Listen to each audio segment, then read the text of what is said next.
This week in the Premier Rugby Wrap, we look at the results from round 2.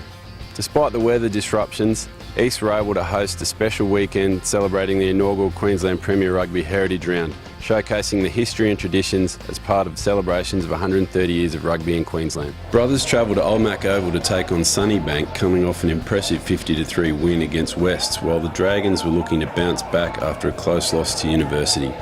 Sunnybank held the ball and attacked the Brothers line early, but it was Brothers who scored first off the back of a scrum move and some brilliant running from outside centre Mitch Bond, seeing Pierce Fitzgerald open up the scoring. Dallin Murphy nailed the conversion, giving the Brethren an early 7-point lead. Brothers scored their second try through some great ball skills down the flank, allowing lock Ted Postal to cross for their second try. Sunnybank went back out on attack in the Brothers' half, but a simple mistake saw Brothers cross over once again to get out to an early 17-point lead. Sunnybank had their fair share of possession and camped out on the Brothers' line for a considerable space of time, with continuous pick and drives meeting the Brothers' defence until flanker Miles McCaffrey finally dived over the line for the Dragons' first try. Murphy increased the score to 23-5 with 2 penalties right in front of the post, before finishing off yet another attacking raid with a well-timed dummy and inside step to score the Brothers' 4th and final try. Sunnybank scored their second late try in the game through hooker Sam Miller, but Brothers had already sealed the game with a final score of 30-10. The Stingrays played host to GPS at Stockland Park and were hoping the return of Caboolture Snake fullback Jack Forrester would spark their backline, but it was Jeep's 5'8" Bev Takiri who claimed first points with an early penalty.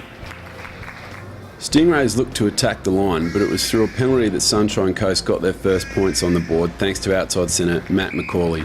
A further 2 penalties were slotted by Takiri before the end of the first half, needing a little assistance due to the hazardous conditions.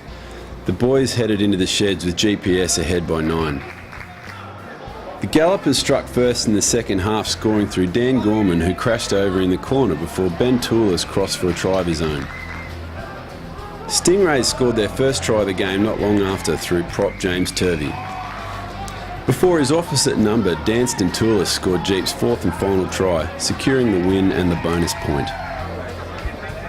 The game of the round saw East face off against Souths in their Premier Rugby Heritage Round, where East celebrated their club's long history and tradition. The game started off as a tight battle, but the Tigers were first to inflict damage when inside centre Sam Cox pounced on a well-weighted chip kick from Matt Brandon to score his first try.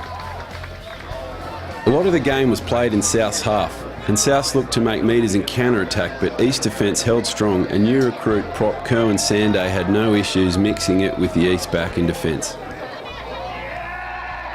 Souths found themselves deep in Tigers territory once again off the toe of fly half Stephen Mewing, and crossed over for the second try through hooker Alex Casey.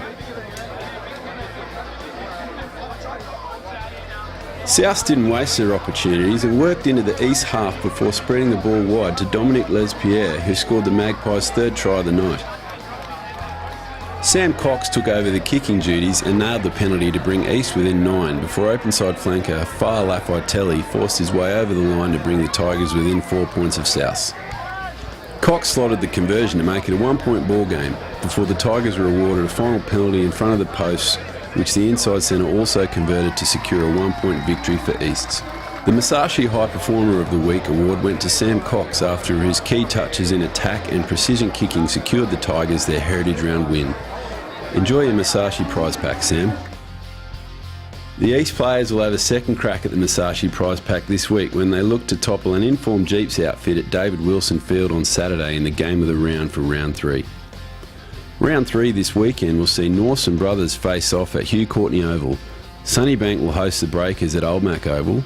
University will travel to Sunshine Coast to take on the Stingrays.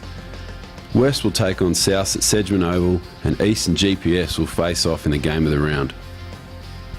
This weekend's action will see some key rivals face off, so get down to your favourite Premier Rugby Club ground and see the Stars of tomorrow today.